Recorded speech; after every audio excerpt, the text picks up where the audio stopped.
Hello? Yes, yes. Okay, great. So, what's up? I'm Janvi, and I'm a Brazilian, a Flutter developer. I also did a bit of web development, and I'm a content writer. This is my Discord and Instagram handle if you wanna contact me for anything. So, moving on to our talk, which is Intro to Flutterverse. Um, So I'm gonna walk you through what Flutter is. The textbook definition of Flutter is that it's an open source UI software development kit by Google. It is used to develop beautiful applications and everything. Um, but but you're gonna really understand what it actually means throughout this session. Okay, so why Flutter? Why should you care? Firstly, there are so many perks in Flutter like fast development. Um, there is something called hot reload in Flutter, which instantly saves and shows you the output. Um, After the slides and the theory is covered, I'm gonna walk you through a dummy demo app, and I'll really explain what hot reload actually means. So what it does is we can tweak our code a little bit, and then we can save it, and then we can see what's going on, and we don't lose our state. I'll explain it when we come to that. Next is expressive and flexible UI. Flutter uses something called widgets. Widgets are pre-made components which help us with everything in the architecture of our app. It helps us to make an app bar. It helps us to make buttons, and basically everything in Flutter is a widget. The third perk of Flutter is that the code is really less. So the main perk is that we only need to code the app once. We don't have to code it in two different places like Java for Android and Swift for iOS. We don't need to learn two different languages and manage two different applications, but everything is done on one platform, one code base. So that and Flutter has a lot of pre-made widgets. For example, there is something called a Listview Builder in Flutter. When you scroll your chats on Instagram, you see that there is a list of messages, and that is created by a Listview Builder. Coding the same thing in Java would take a huge amount of time, resources, and code. Next is easy animations. In Flutter, animating stuff is really easy, and it just shows that how easy it is to create user interfaces in Flutter. Debug apps without losing state is the same thing as hot reload. And the main thing is that Flutter is cross-platform, which I just told you. So Flutter is used to create applications on almost all platforms, all the major ones, that is Android, iOS, and Windows. That is, we can make desktop apps, and we can also make web apps, but that is currently in the beta stage, so it's not that stable. So the point is that we only have to deal with one code base, and what's better than one code base to rule them all? Great. So now moving on to some examples that I personally created.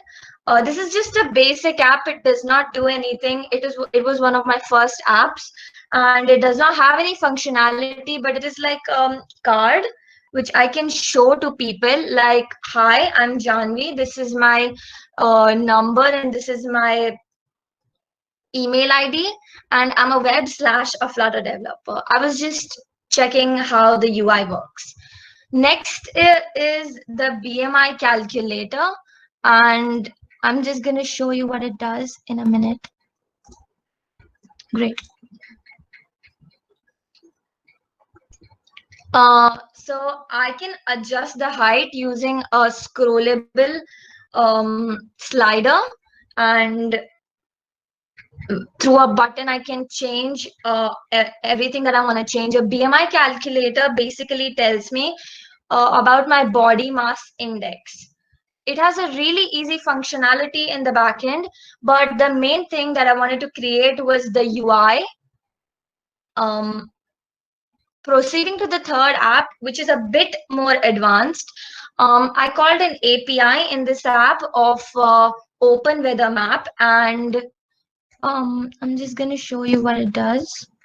It's basically a climate app, so it tells me what is the climate in the area that I'm living in, because I allowed it to access my location.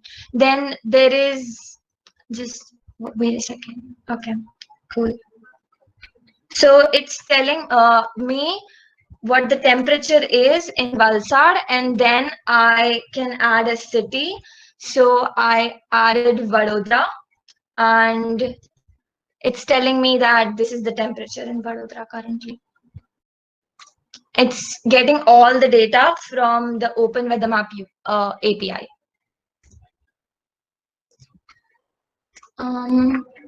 So where does Dart fit in? What is Dart?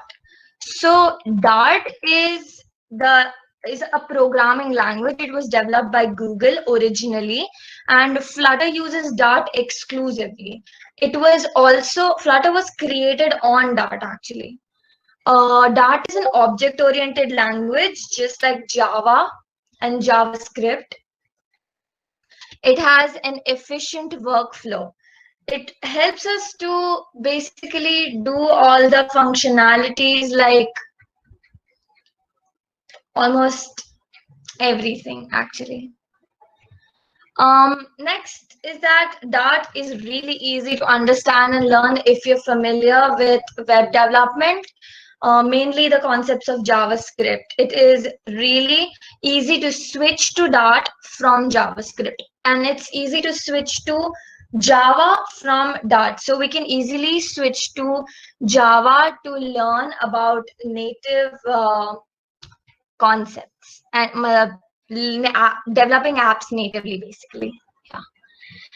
Okay, now I'm going to talk about the IDEs that support Flutter. So the main IDEs that we use are Android Studio and Visual Studio Code. And Android Studio is very beginner friendly. It has an amazing Gradle support system, basically. And other than that, it has all the basic features that an IDE should have, like syntax highlighting or autocomplete, obviously. Then there is an inbuilt debugger, which directly takes us to the point where the error was made. On the other hand, Visual Studio Code is used by mostly all professionals. It has amazing plugins, and it is really light. I mean, it does not take as much time as Android Studio to start up. Then other than that, there is Xcode, which is only for Mac OS, and there is Code Magic. They have their perks too. So basically you can just use any of these four, and there are others too which support Flutter, but these are some of the best ones. Okay, so what are widgets? Why am I continuously speaking about widgets? So widgets are the building blocks of Flutter. Widgets are like Lego blocks. We create one widget on another widget, and it goes on to a really long widget trees, and that's all. It helps us to create the architecture and UI of the app. And widgets are divided into stateful and stateless widgets. Every widget is either stateful or stateless. A stateful widget does not change. Like an icon is just gonna be there and it's not gonna change. Like there is other like text. Okay, so a text is just gonna be there, it's not gonna change if there is no animation put into it. Stateful widget, on the other hand, it is dynamic and it changes its appearance in response to what we do. Like for example, if we tap on it like a button, it's a stateful widget. Then there are other types of stateful widgets like checkbox and text fields. Then there are sliders and radio buttons and all those sorts of things. Okay, so moving on to what are packages. Um, just a second, I'm gonna uh,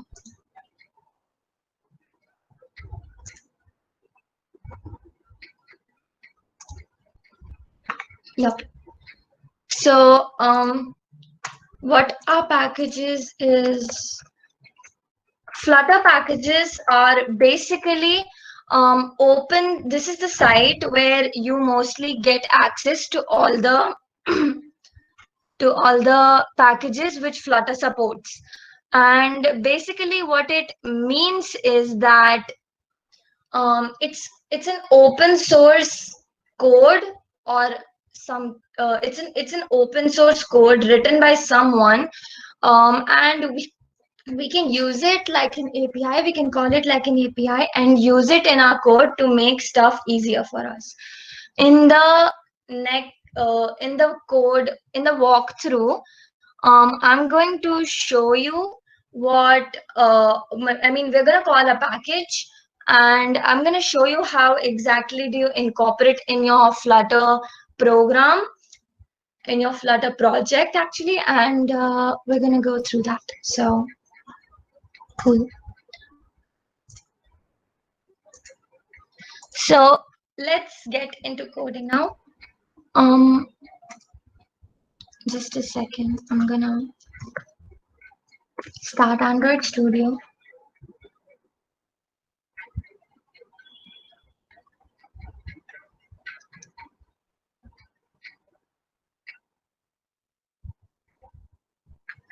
All right, just a second.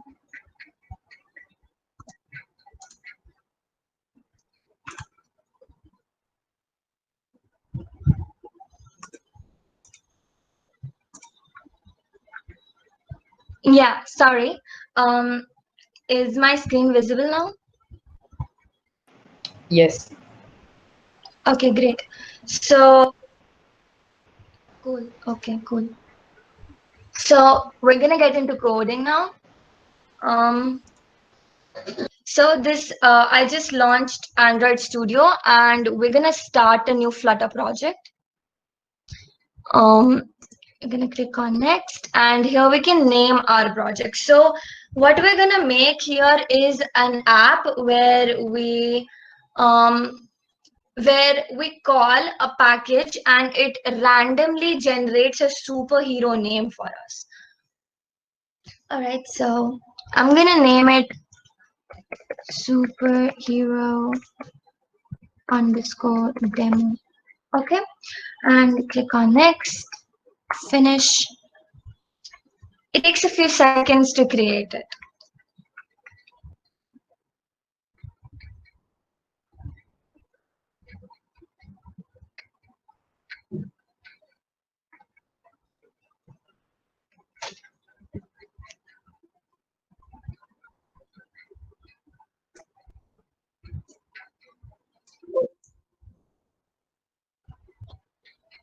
Okay, great. So, okay, no shit. Cool. Huh, okay. So now we have this. Just a second.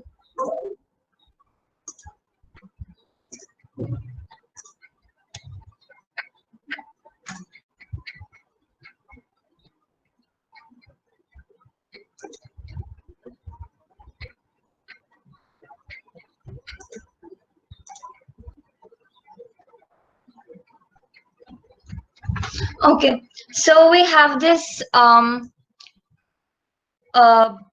default demo app thing here, and okay, what? Just 1 minute. Okay.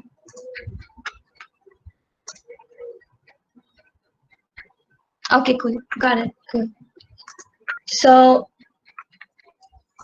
yeah, so there is this app here which the Flutter team always, with every other app that we create, this is always there. It's like a demo app.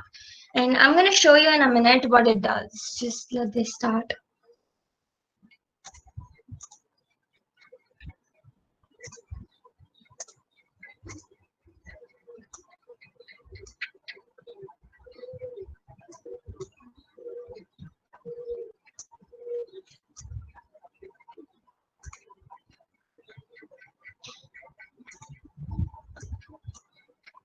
Okay, cool. So it takes around 1 or 2 minutes for to Gradle to actually launch the app, and after that, whatever changes we make and then we save, it automatically hot reloads it, and we can see the changes in less than a minute, like milliseconds. So that's how important hot reload is, because it saves a lot of the developers' time.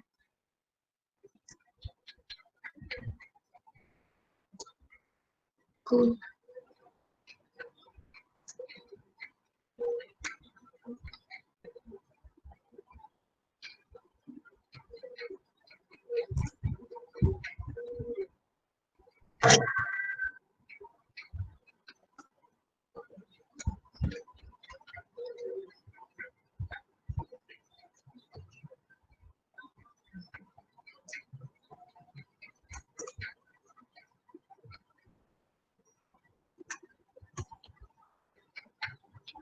It's taking a lot of time.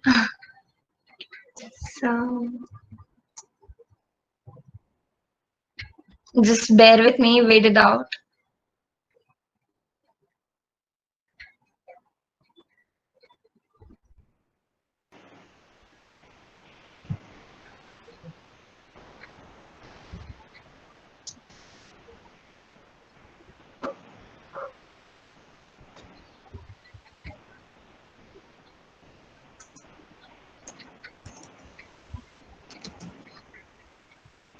Okay, great. So it's almost done. And yep, there we go. So the app is launched. Kindly just ignore all of this. It's not important. Okay, so this is the homepage of our demo app. It's just a counter app, and every time we push this button, the counter updates and it shows us the number of times we press this button. So we do not need this. So we're actually just gonna delete all of.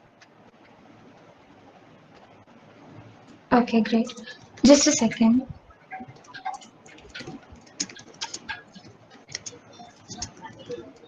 Nimit, can you please shut your mic? I can listen to your keyboard. Thanks. Okay, great. Okay, cool. So continuing. Now what red squiggly lines means is that there is an error. So now what we're gonna do is we're gonna make a stateless widget, like I told you before. And the easiest way to make a stateless widget is just write STLESS, and it's gonna understand and it's gonna give you the whole thing. So autocomplete. And then we're gonna name it my app to match the thing above. So now we're gonna return something. We're simply gonna return a material app because it's gonna ask for a material app. I'm so sorry. Yeah, cool.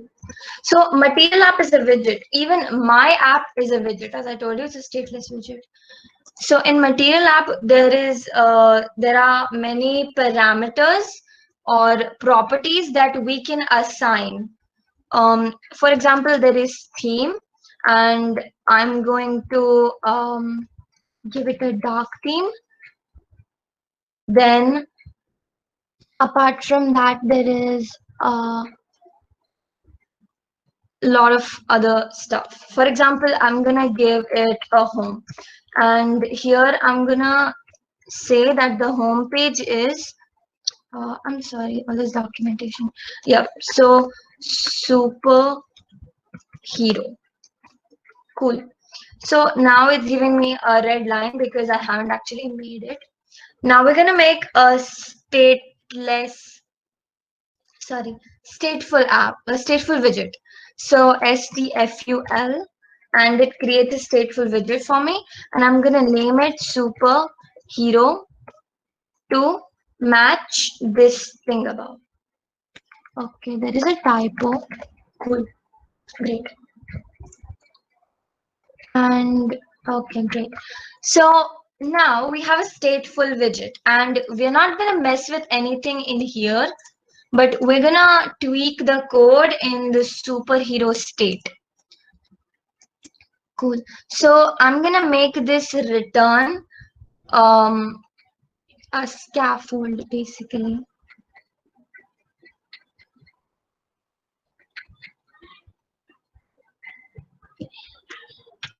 Just a second. Yeah.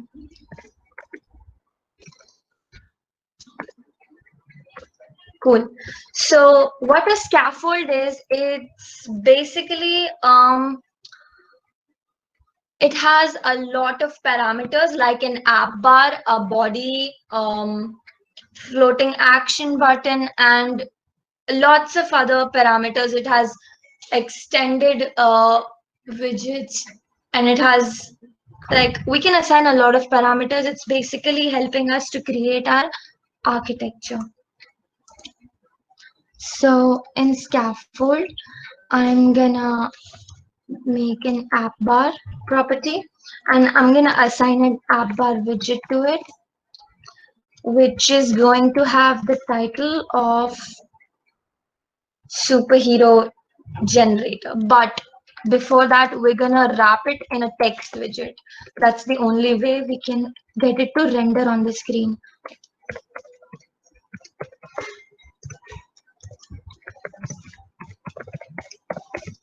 Okay, cool. So great.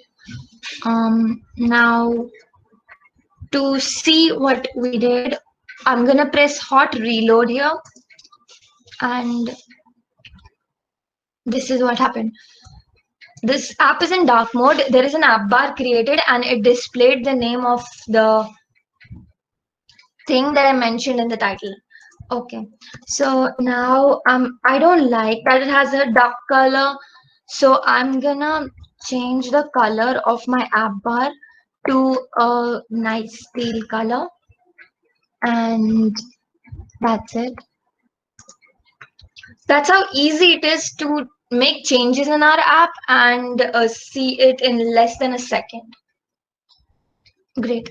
So now we're gonna go ahead to body. So below app bar, I'm gonna create body, and we're gonna actually do this later. Firstly, I'm gonna create a button, and it's gonna be a floating action button, and floating action button widget. Now it's highlighted in yellow, which means it's giving me a warning, and it says that the parameter on pressed is required. So I'm gonna give it an on pressed, and I'm gonna leave it. It expects a callback function, so I'm just gonna leave it like this right now, and I'll see what we have. Like, I'll assign a value to it later. Great. So firstly, I'm gonna add an icon. For that, I'll have to say child and an icon widget, and I'm going to specify icon. Sorry, add. Great. So now we have a plus icon there. I'm gonna hot reload again. There we go. We have a floating action button, which does nothing currently. I mean, we need to press some. So let me just show you how this works. We're gonna put a print statement that says button was clicked. Great. And a semicolon here. Okay. Now every time we print do this, it tells me that the button was clicked. Cool. So that's how easy it is to assign something to a button. Like we can make it do whatever we want basically. So now I'm gonna call the API called superhero. So I'm gonna go to pub.dev and Flutter packages. And I'm gonna search for the superhero package. This is the superhero package. It generates a random superhero name, which is exactly what we want. This is the documentation of the API that we're gonna call. We're gonna go to the installing tab to see how to install it. It says depend on it. Add this to your packages pubspec.yaml file. So we'll copy this, the name of the package and the version. And we're gonna go and paste it in our pubspec.yaml file. Now this looks a bit really messed up, but actually it just has a lot of comments, and we're just gonna remove this really quickly.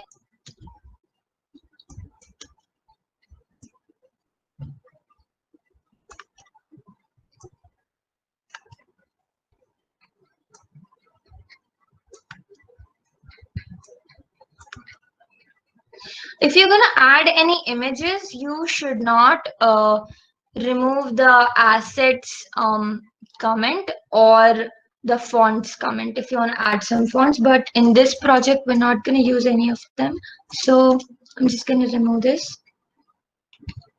And under the dependencies, under the Cupertino icons, I'm going to paste this.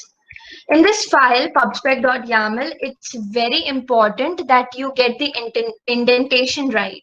So you should always have like 2 spaces. For example, I want to paste all this under the dependencies, so it should always have 2 spaces. After making changes in this file, we always have to press pub.get and just wait for a few seconds.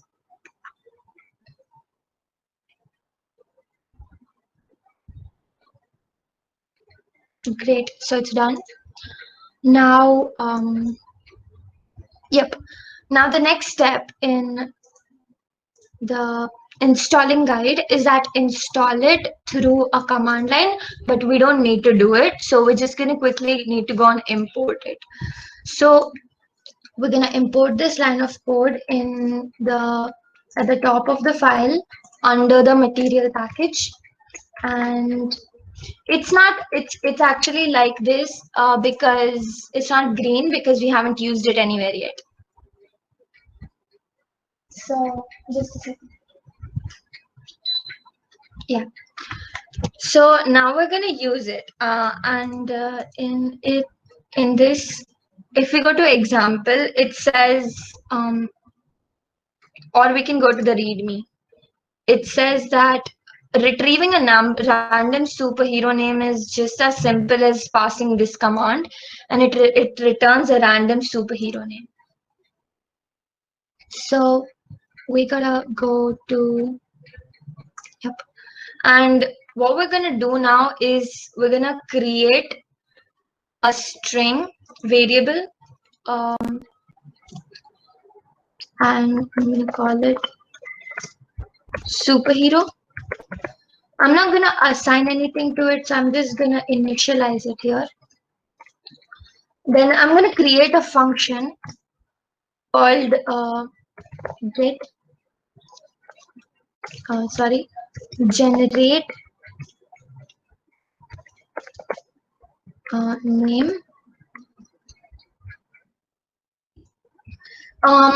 I want this to update every time.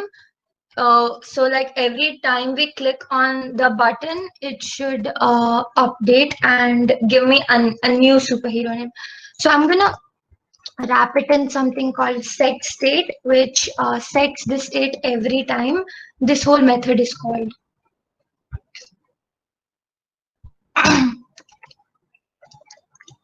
So I'm gonna assign the superhero dot random to our string variable,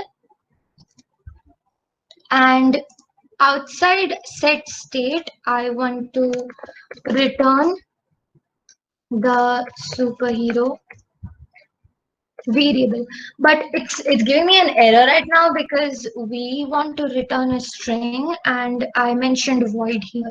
Void means I don't want to return anything, but we're going to change it to string. So we're returning a string, so the error goes away. After that we uh,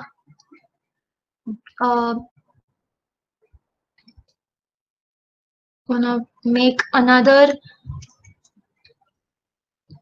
I'm sorry, we have to make another function basically, and it's going to add the name to the list every time we press the plus button. So we're gonna name it, we're just gonna keep it a void function, and it's gonna be add name. Okay, so we are gonna make an empty list here below superhero. It's gonna be a list of widgets, so we're gonna mention the data type here, and just, yeah, I'm gonna call it names, and I'm gonna assign an empty list to it. Great. So in add name, I'm going to set state again because we want this to be created again. And what I'm going to do here is I'm going to add something to this empty list. So names dot add, great, and it expects a widget value. So I'm going to add a container, which is basically just a block, and we can change it and add height to it and everything. So I'm gonna give height, and I'm gonna make it, let it be 50, I think. Yeah, and I'm gonna give it a child, and that is gonna be a text widget which has the name of the superhero. So we're gonna make this dynamic. So we're gonna just mention this in here. So generate name. So what this is doing is it's returning a string, and what we require in a text widget is a string. So this is compatible, and then we're gonna just check if it works. But yeah, there is an error.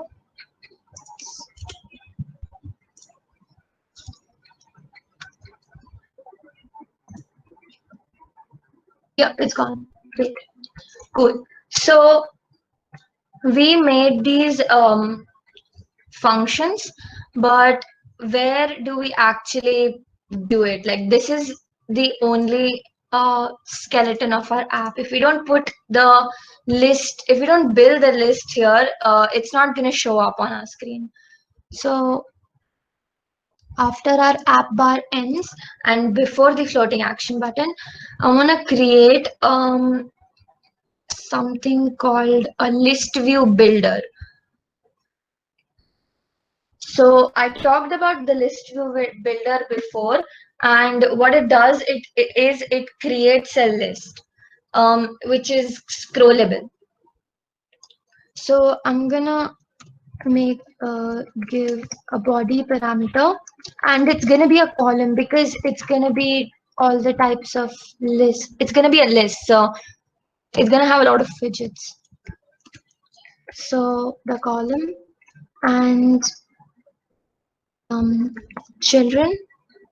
It's so we're gonna assign a lot of children to it, and they're all gonna be widgets, like it says here. Cool. So what we want to make is an expanded widget. Now, what expanded widget does is that it creates a block and it takes up all the space which it is given. So it's like it's responsive.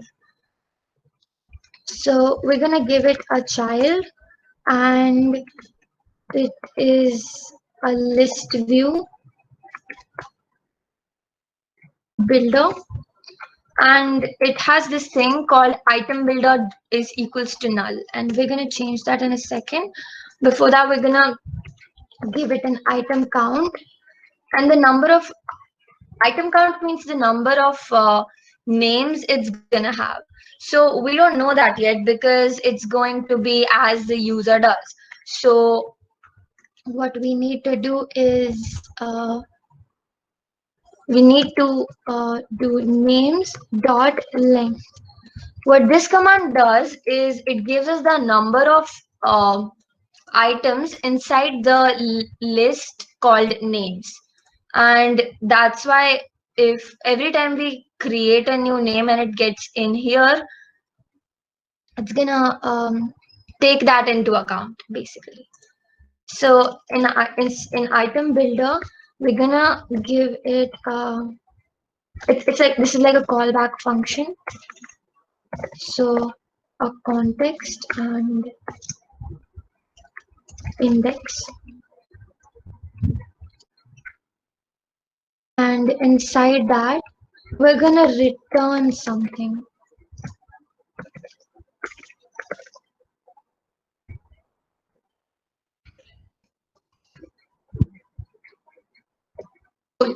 So what this does is context. Context means the page that we're currently on. Index means names inside the names array, the number of the item that we're trying to pick. So well, even if you worked with arrays before, you will see that if we do suppose there's an array called a, so a, and in the box bracket if we put 0, it's gonna give the first element. So this is that index. Cool. So why is this okay? No. Cool. Great. So we did that. Now the only thing left is what will this button do? So it will just, I'm just gonna call a function here which is add name that we made before. It's gonna add the name to this list view builder. All right. So now we're gonna check and see if our app works.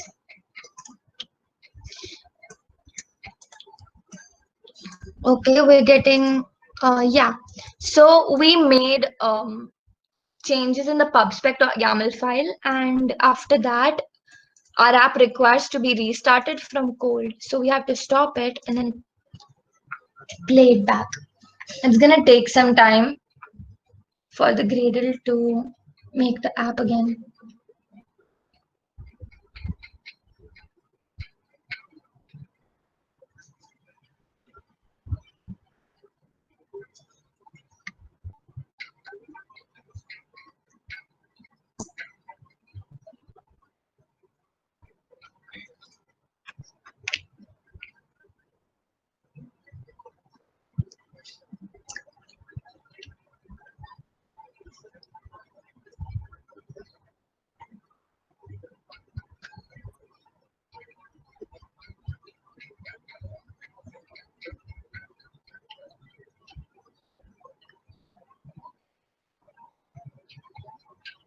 Great, so it's done. And okay, so when we click here, it's gonna give us a name. It just gave us Cobalt Man. And every time we click, it's gonna give us new names. Amethyst, Harbinger, Dead, weird. But yeah, okay, cool. So this is working. Thank God it's working. Okay, after that, I don't like the thing that it's so stuck to the, yeah. So I'm just gonna change the UI a bit. So I'm going to firstly center this. So when we click on this, we see a little bulb here, and that says wrap with a widget or wrap with center, and the common things that we will wrap a widget with. So we're going to wrap it with center. It automatically makes a widget and gives it a child, and the text is that child. Okay. Then we are gonna give it a start. No, wait, sorry. So to change the text, we have to write it in here. So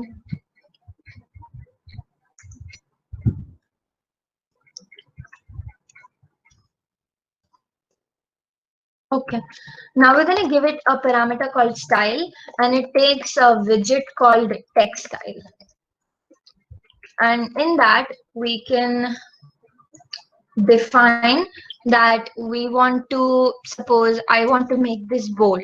So font weight, and then I just write bold, and there we go. The font weight is, okay, what? Okay, no, normally comma, not a semicolon. So the font is now bold. Is it just a second?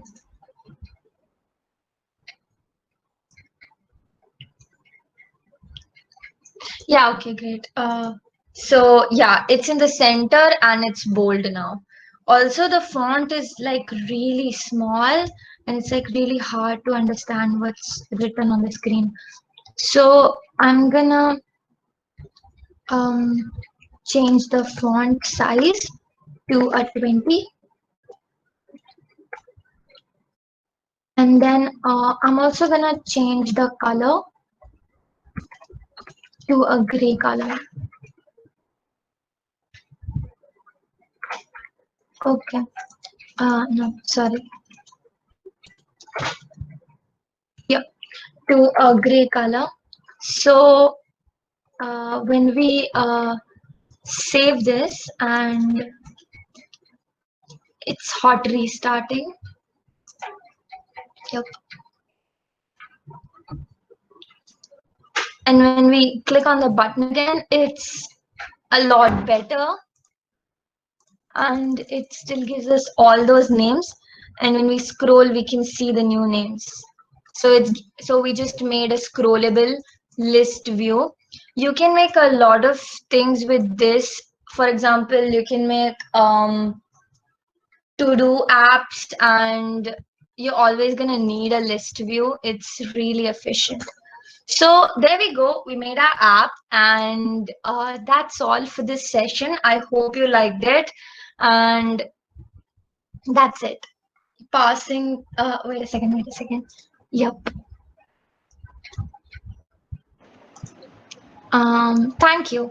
So passing the mic over to Nimit. That was a great presentation, Janvi. Let's see if we have any questions. Uh, okay, we have a question from Murtuza Creation. Is Flutter more convenient and easier than traditional programming? What are the drawbacks of Flutter? Okay, so uh, to make an Android app, you use Java, and to make an iOS app, you use Swift.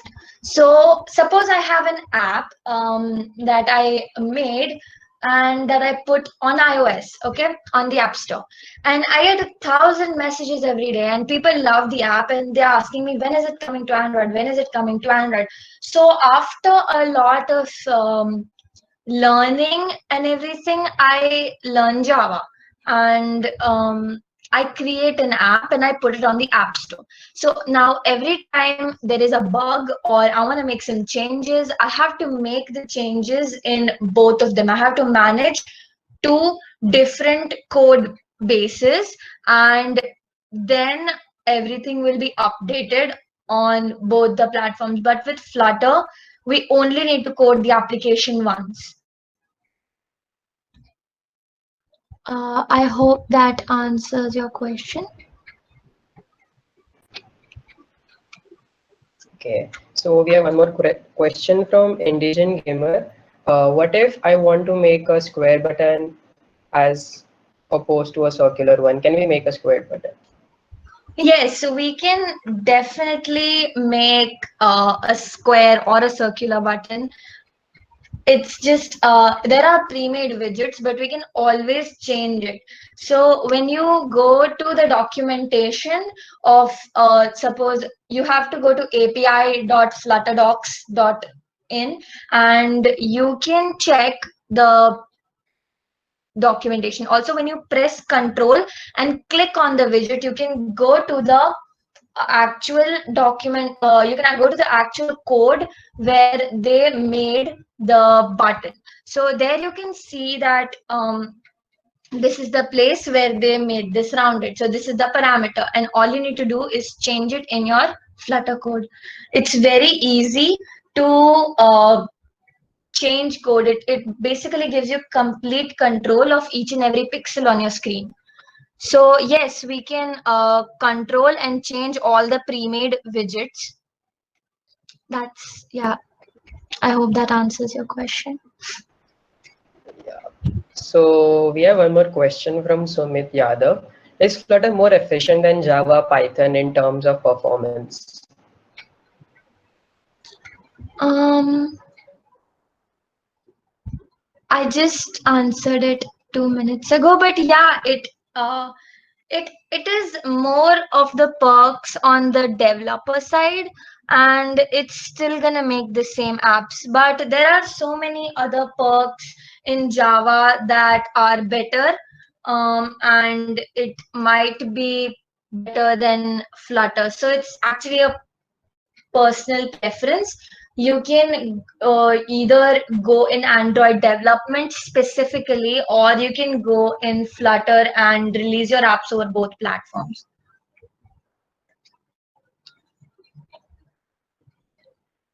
Uh, I'm done. Yeah. Yep. Thank you, Janvi. Okay, cool. So let's move. Just a minute. There's one more question by Abhijit. Can you address that, Nimit? Which? Yeah, okay. If Oh, we okay. need a Mac to release an iOS version of a Flutter app. I currently don't have a Mac. Also, I haven't researched that iOS part, but what you need is actually you need Xcode, and then but you can always download you can always do a virtual, what is it called, virtual studio, I think. And then we can, I think, download Xcode in that and then run it. It's an extremely lengthy process, but I think it can be done. Yeah. So I guess we don't have any more questions. Okay. So let's move on to the next session, which is Myth Busting Ethical Hacking by Fenil Shah, who is currently pursuing Bachelor's in Computer Applications from Navrashna University. Fenil is a security enthusiast and going to share some common myths about ethical hacking and some tips on the same. Fenil, passing the flag to you. Thank you, Nimit, for the introduction. Yep. Allow and screen.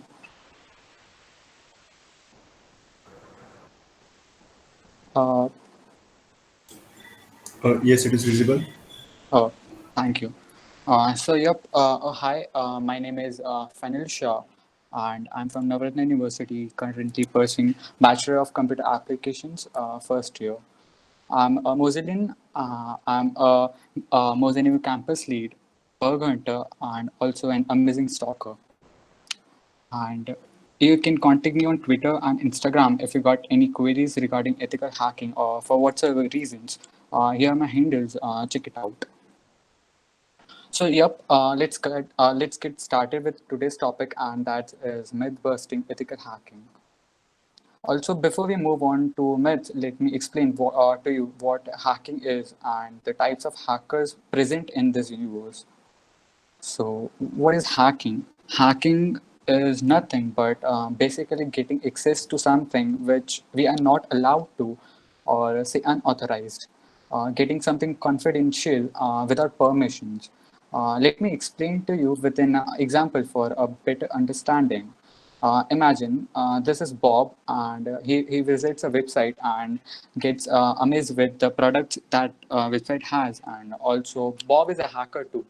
So here you can see that Bob is interested in those headphones, but he also does not want to spend a penny.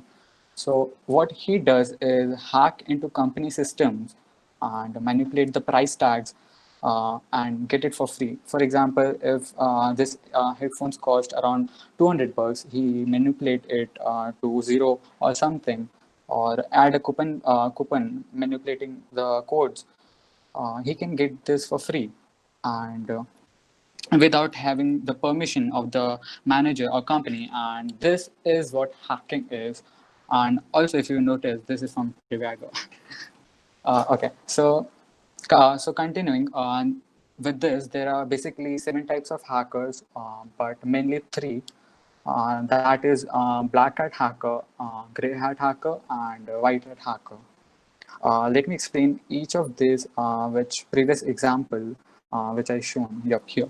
So black hat hackers are basically the one who does all the illegal stuff. And if we see in this example, if Bob hacks the website without permissions and steals the data or manipulates the data and say sells the data to the black market or something, we can call that Bob is a black hat hacker.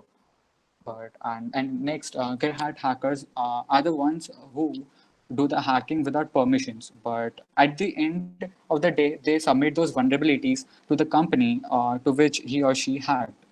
And in this example, if Bob finds a route to exploit this and submits to the company without exploiting it, we can say that Bob is a gray hat hacker.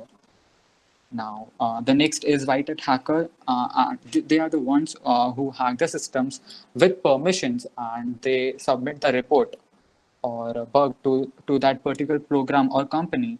If we see here that Bob hacks the company or the system of that company only if the manager or the company gives permission to do so.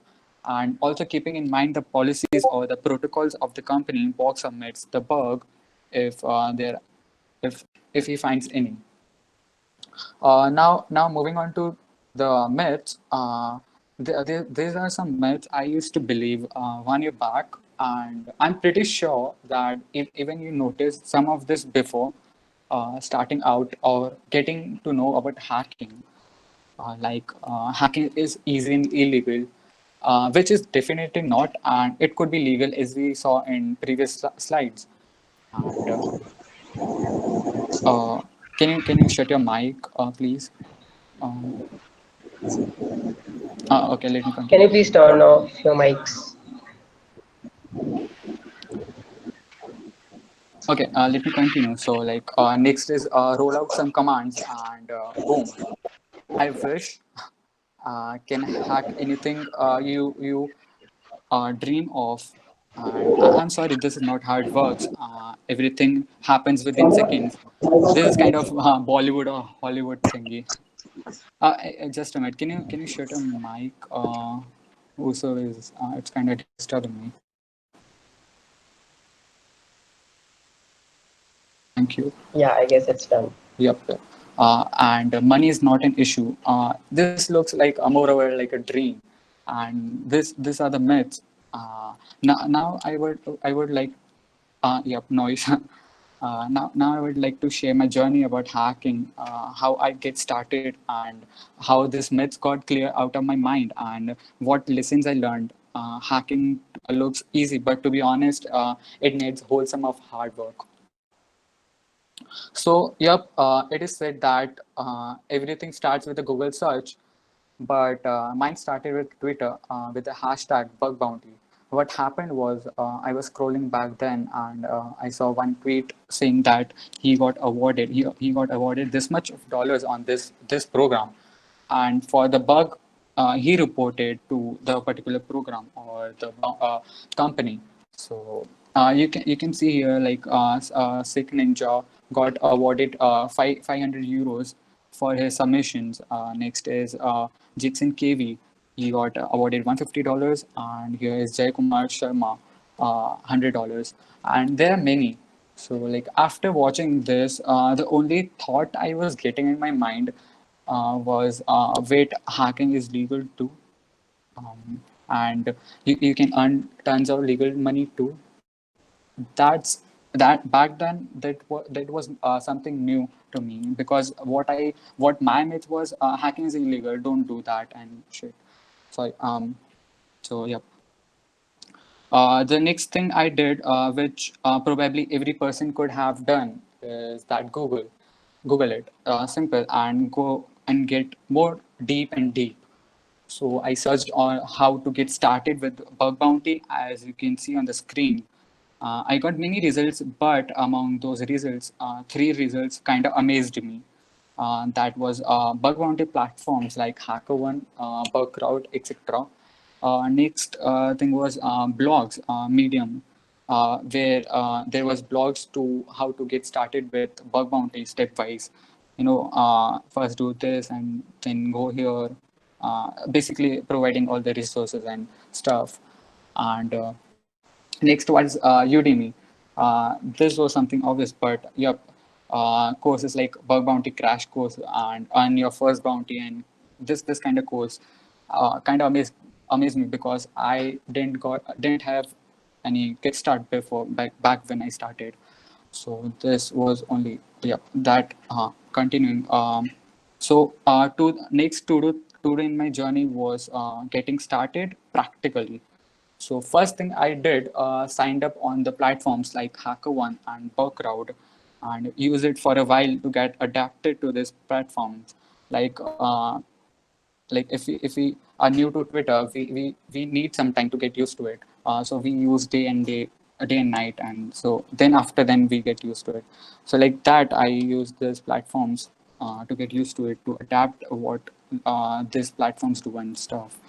And watch out how the hackers submit the reports and stuff. Now I got to know that there are platforms to do the legal thing, but I was not sure where to get started, or get a kickstart to my journey in this field, security field. So next thing I did is purchased Udemy course named as Bug Bounty Offensive Approach to Hunt Bugs, and I was amazed and I was happy to get started with it from day one. And uh, and I used to learn about many types of bugs, and the bugs are there, and how to even find those bugs in a particular target. And after finding bugs, how do you report them to the platforms or to the companies. Along with which I also got Just a minute. Okay. Okay. Along with which I also got more active on Twitter and followed great hackers on Twitter, the ones who write write-ups or also the ones who share their knowledge or tips, which feel like there's a hacking community too, which I didn't knew before. I was like, they अकेला अकेले लोग होते हैं and they do all this stuff alone. I didn't know there was a hacking community or there are Discord servers and things. With all these things, I also did more research on how to level up my skills and stuff. And finally, I landed to a page named as Sportsfigure, where they used to teach and they teach us and there were labs on which you can basically practice for hacking and in short, basically to level up your skills. And not only doing this, I started reading blogs to which I used to ignore back then, but I couldn't sleep without reading at least 2 blogs a day. That was something changed my routine. After all this, I decided to get my hands on real world targets to hack on real world companies or platforms as a white hat hacker that is bug bounty programs which offers you money in exchange for securing their systems. In short, submit them the bugs you found on their website, application, or API, or whatever it is mentioned, reading all the policies and protocols mentioned. In if also knowing that the target you are attacking is in the scope or not, and after submitting, if the bug is valid, you can get paid. And yeah. So after months of doing this, one fine day, finally, after 48 hours of recon, basically recon is research on Bumble, which is a dating site, and I got a bug, and that bug was bypassing OTP while making new account. And after 2 days, I got a mail from HackerOne stating that another researcher informed us of a similar issue already. Cheers. And duplicate tag was given to this, as you can see here, duplicate tag. And in short, the bug which I found was valid, but another researcher or say bug hunter submitted before me. This kind of motivated me because this was my first report, and no matter if it is duplicate, but at the end it was valid, and I was right, but a bit late to do the same. This motivated me. So this taught me taught that there are many hackers same as you, but you have to think different and hunt down the things differently, and which will come with time, experience, and practice, and that was obvious. After 6 months of my journey, something that I could state that is, I did leveled up. I did something. I achieved something. Didn't got bounty yet, but I now I can watch bugs at least, uh, and and the fact is that bugs are everywhere. You need creative and logic mind to find it out. Uh, I would like to give some tips which I wished I could get at that time when I started.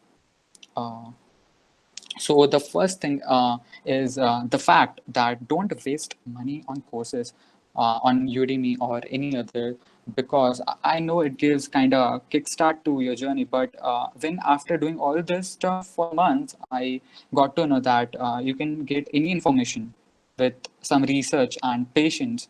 So mostly Twitter helped me a lot. If helps you a lot if you follow the right person, or say right hackers who give tips and um, write ups who write write ups. And yep. Uh, Next is simple, but simple. Get more active on Twitter. follows people to whom you admire, and follow his timeline and learn things from them. And this is something something most important, to ask hackers, or to ask questions to the hackers, because um, uh, because people shy to ask questions, no matter how silly it is. You should ask it, give it a try, because there are so many hackers, and I'm pretty sure any one of them would reply you with perfect answer. And also, you got your back covered by Google, so don't worry. But you have to move on, not to get stuck and sit in the corner. So okay, so next thing is, make contacts with hackers, and get to know them well, and do a collab. That means you can do hacking together and hunt bugs, and the bounty you both get will get split it down between you both, or your partners. And in this collab, you're surely gonna learn many things, the mindset of the partner and other things. Yeah. The last is, have patience. You surely will come across with various tweets and saying that I earned this much dollars and this much euros. Do not get distracted or get motivated with those tweets, cause the person who got this have more experience or more skills than you. In short, never ever compare. If you want to compare, do it with yourself. Finally, here are some resources I look into even now and also helped me a lot.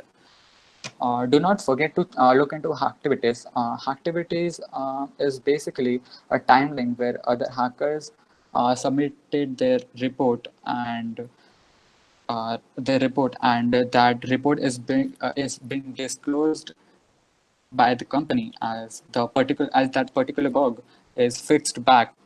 And so read out those reports to understand the mindset, or how did he or she even thought of this, and how he reported it.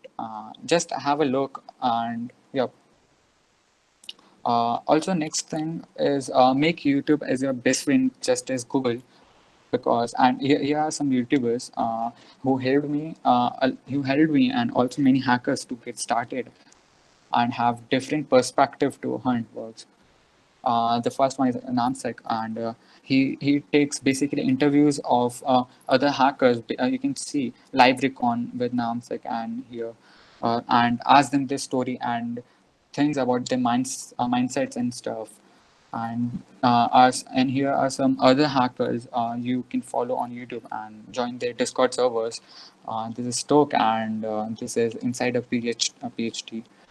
Uh, Yep. The next is blogs or write-ups platforms. Um, Here are some platforms where you can have a look for reading blogs or write-ups on hacking, like how did he achieve that bug, and how he thought of that particular bug. So check out this Medium, and also this secjuice.com, securityjuice.com. Next is also this Pentester lab. Also, here you can see that there are tips or tricks, list of bug bounty write-ups. These are some resources you should check out. Yep. And next is for labs for practice. I started with Portsugar, as this is free and get to start with. But I will also suggest to purchase Pinterest Lab after a while. You get into this after you advance something, you achieve something. You think that I want to level up. I'm that stage. I want to buy. You should buy this because it helps a lot. There are labs you can practice in this. And the next thing is CTF. Then CTF is basically capture the flag.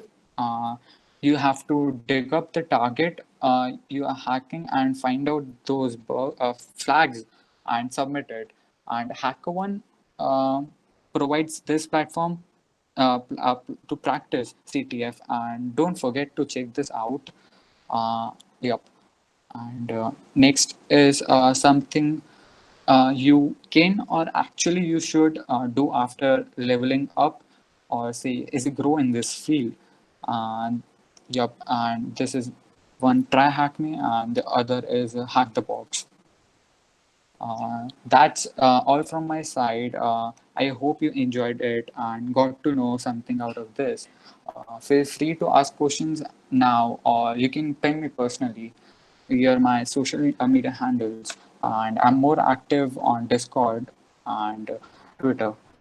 So, yep, that's it from my side, and thank you. That was a great presentation, Anil. So let's see if we have questions. Okay. Hmm. Is YouTube a great option to get more insight in hacking? Yep, actually it is, but I would more prefer, check out the activities to get more knowledge about how that particular hacker found that bug. Yep, YouTube is a great option to get started, but yep, activities more I would prefer.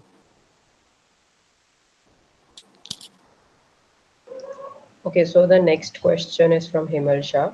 What are your Yep. reviews on recent Twitter celebrity account hacking? Can you repeat? Okay, what are your views on recent Twitter celebrity account hacking?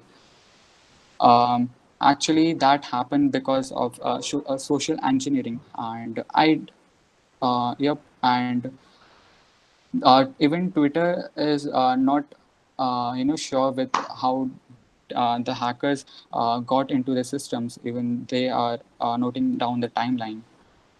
Yep. One more question. Can you explain how hackers got into Twitter's admin panel and got access? Yep. Same answer to previous question. Yep. Even Twitter didn't got to know how did they do.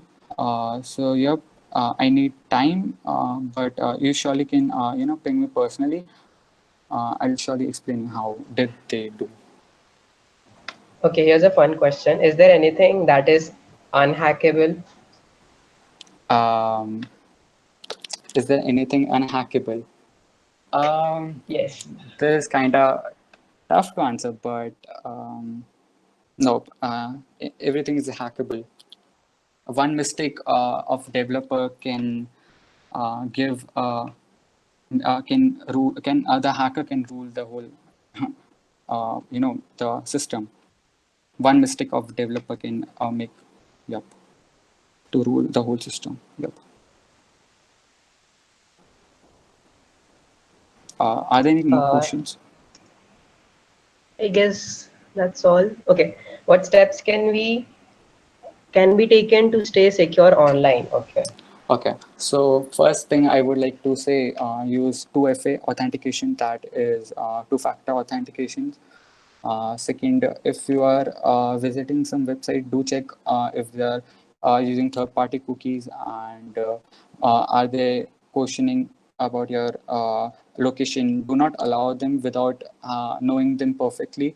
And when you transfer files, do watch that out if the file is encrypted or not. Yep. Okay. Did you use Kali Linux to do bug bounty? Yep. Kali is something must to do something. Yep. Yep, I did. Obvious thing. Okay. So is DuckDuckGo browser completely secure? Uh, I'm I've not researched about this, but I can do a research and personal ping you about this. So like I do not have answer on right now, but surely I will ping you, or you can give me your handles to ping you. I'm not sure what should I answer to this. So yeah. Cool, cool. Do you use a Raspberry Pi for your hacks? Okay, Abhijit, basically I'm currently hacking websites, so I do not need a Raspberry Pi. And if I wanna, go with hardware hacking, then I need a Raspberry Pi. So yeah. Okay, so do we have more questions? Yeah, I guess that's all. Uh, So Thank you, people, for attending the call and the yeah, session. Yep. thanks, Vanil, for that session. So moving on, guys, this was it for the day. If you missed something in the talk, don't worry. We are going to upload this. We are going to upload the meetup on YouTube too. We'll post the link soon. Till then, peace. Bye, guys.